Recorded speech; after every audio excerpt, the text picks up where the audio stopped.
August 15th, sun shining over the mountain, break of dawn.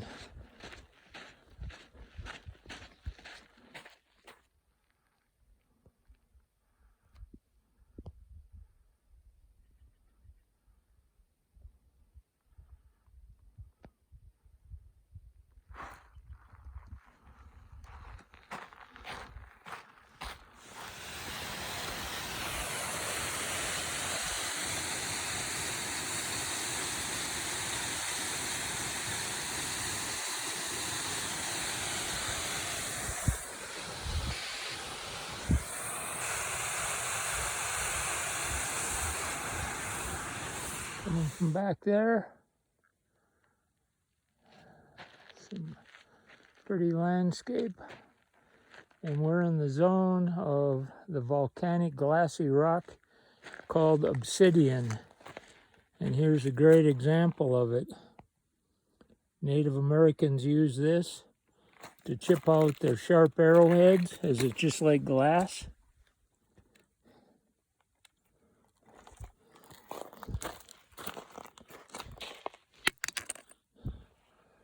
Well, I could fracture some and flakes off. Anyway, very shiny, very smooth, very hard, very sharp. Holds a good edge. Have to chip it to get it to break, but here it is.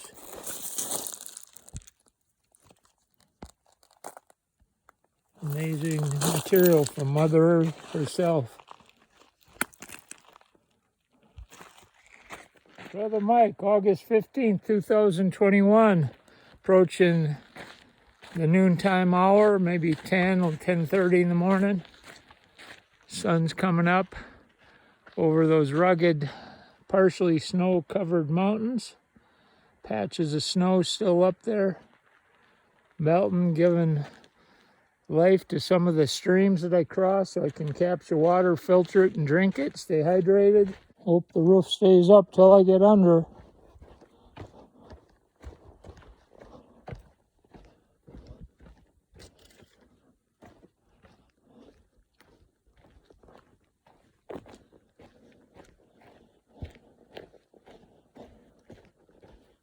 Coming from that way, going along a ridge of former volcanic activity, rugged as can be, all molten lava,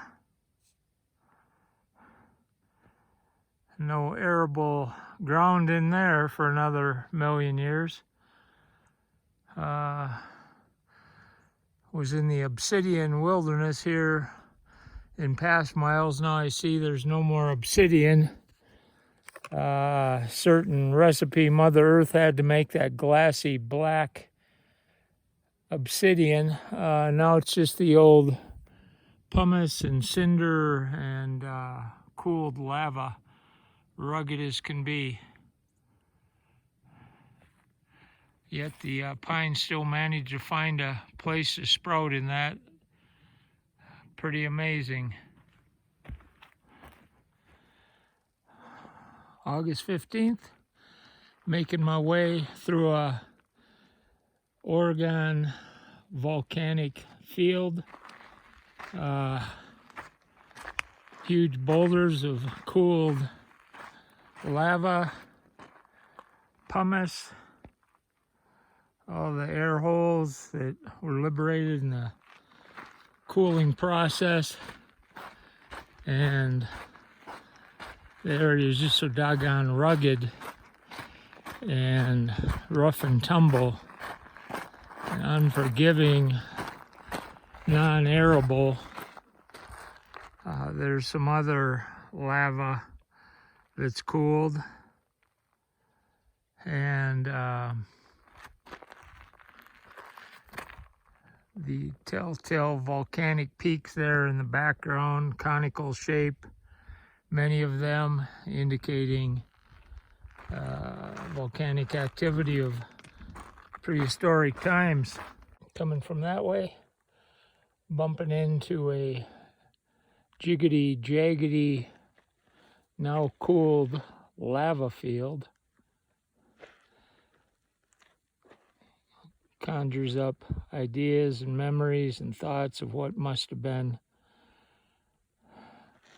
a momentous time period in geologic history when all the upheaval occurred. Lava was spewed from the mantle of the earth and cooled, and it's pretty rugged. Wow.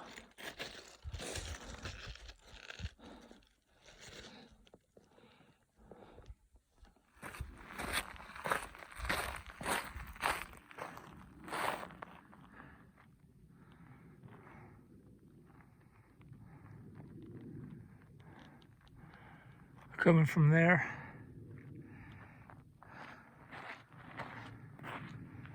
snow is still left up there.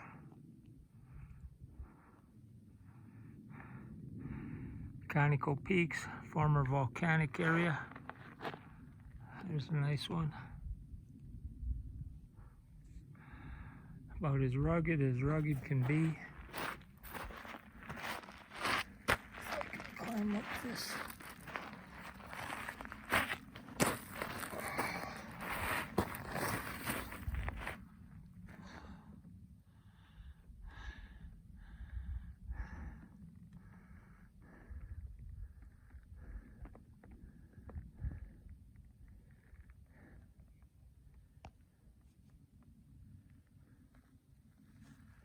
Need any pumice, you give me a holler, I can supply you. A couple of forest rangers down there. They didn't ask me for my permit. I told them I had to get on my horse to get up this draw.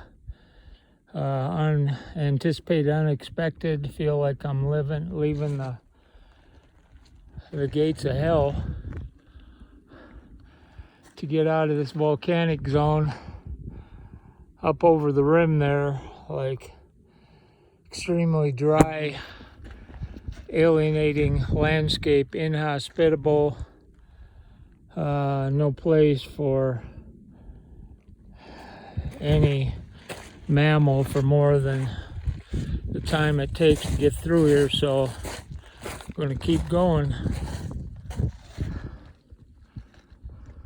August 15th, coming through a lava field, working my way up from what seems to be hell itself down below, and I'm daunted by the elevation rise, the exposure, the heat of the day, and I got to get up over these ridges to get to water. I've got a liter left. No place to be without water. Let's keep going. Didn't necessarily expect this kind of terrain. Super exposed. Sun bearing down. August 15th. Interesting, there's some snow over there in this lava field. Work my way up over that pass. As you can see, there's snow on some of those peaks on the other side.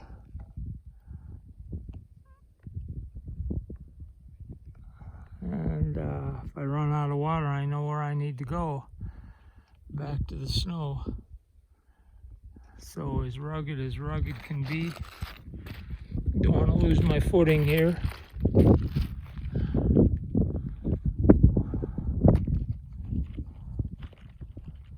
Incredible views in a lifeless zone. Time to get out of here. Minnesota Jocko, hello from the Pacific Crest Trail.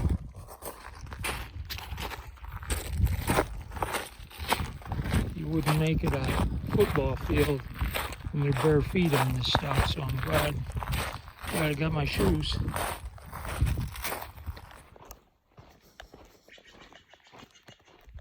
Nope, catching hell from that Stellar's jay for passing through, or else maybe the bird is cheering me on. At any rate, I just filled up with a couple of liters of water at a thin spring on the trail, and I was so relieved to find that stream over the trail, which a kid just a mile before had told me was there, a southbound heading lad named Penguin from Oahu.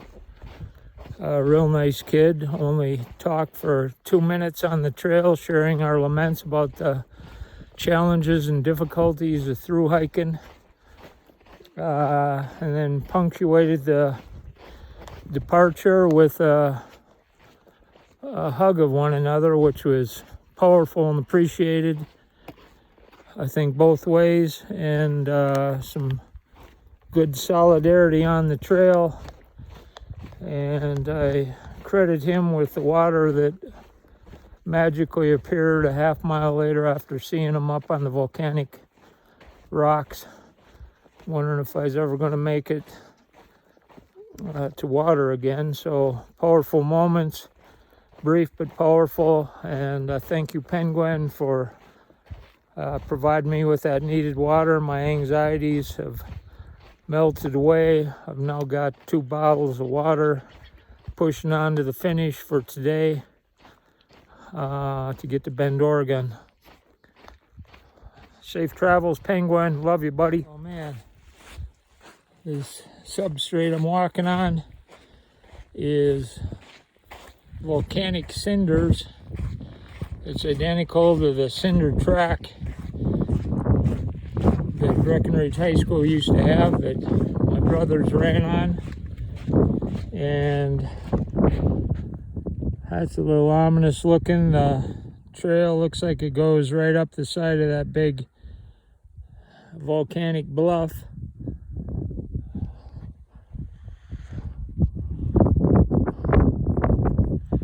Sun's heating up, but I got water in my bottle, so I'm unfazed. Without water, you get anxious, nervous, uneasy.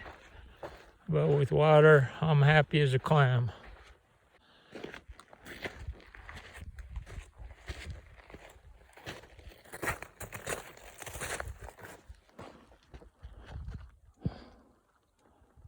Unbelievable. Lava field, pumice, cinder, rugged as hell. Very hot. Making my way to a highway, 242 with Mackenzie Pass, and it's very hot. Obviously a burn zone here. Spare the pretty purple flowers that remind me of Alicia and how that color looked so good on her in her youth. Still does. On her birthday here on August 15th, 2021. She's 29 years old today. Anyway, trying to get my way through this god-awful burn zone. And these are never my favorite stretches, I'll tell you. Just put some water in my hat, soak my shirt, trying to keep my cool, get on down the way, and get to salvation. Here in the burn zone. You stay upright there, big fella. A sneeze might knock you over.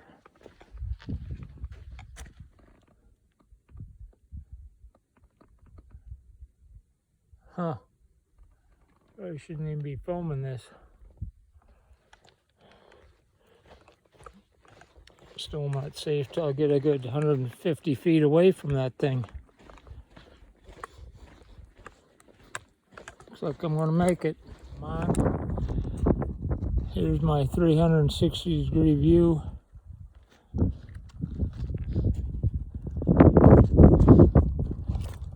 Oh man, I hope this segment comes to an end real fast.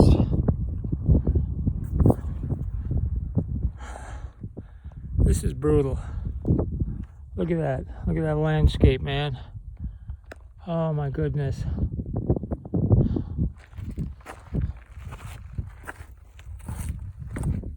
Like, I've had it with these lava fields. Nothing life-giving in them. They're just rugged as hell, intimidating, zero water. Rocks try to pull my shoes off. Wearing out the bottom of them as I walk. Trying to bust my ankle. Not a drip of water anywhere around these parts. There's not an animal alive out here. And all you can hope for is you get the hell out of here. Some green pines up the way. I just see a butterfly, so maybe life can continue. Big doggone volcanic peak over there. Never knew Oregon was so volcanically active till now, but can be no doubt about it. Minnesota Jocko walking through the lava field, not liking it all. Here on August 15th for documentation purposes. I never want to walk in a lava field again for the rest of my life.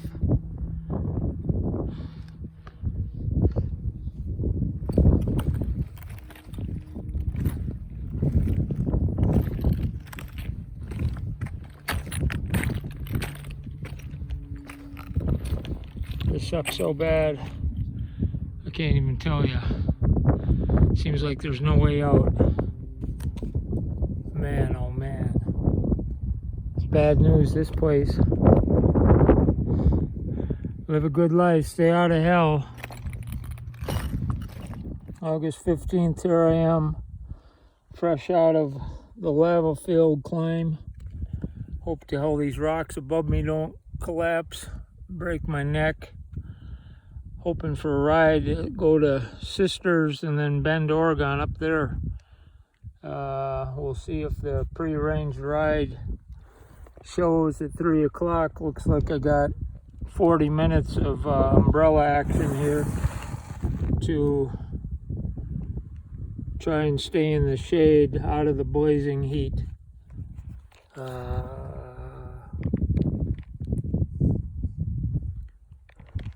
Those suckers stay up there.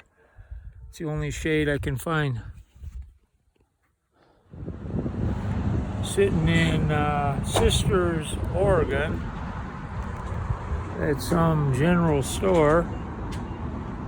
And there's my backpack.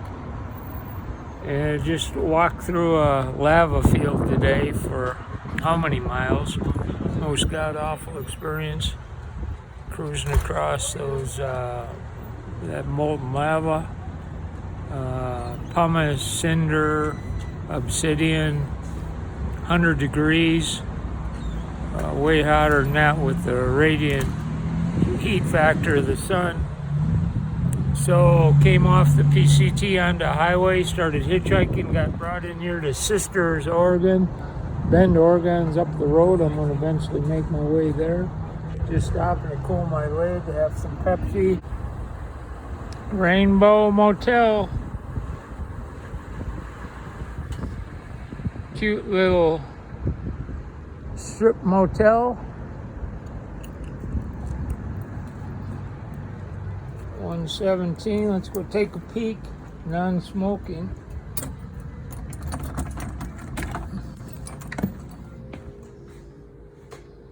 Here it is, pretty basic. TV, toilet, bed, table, phone, microwave, fridge. Minnesota Jocko.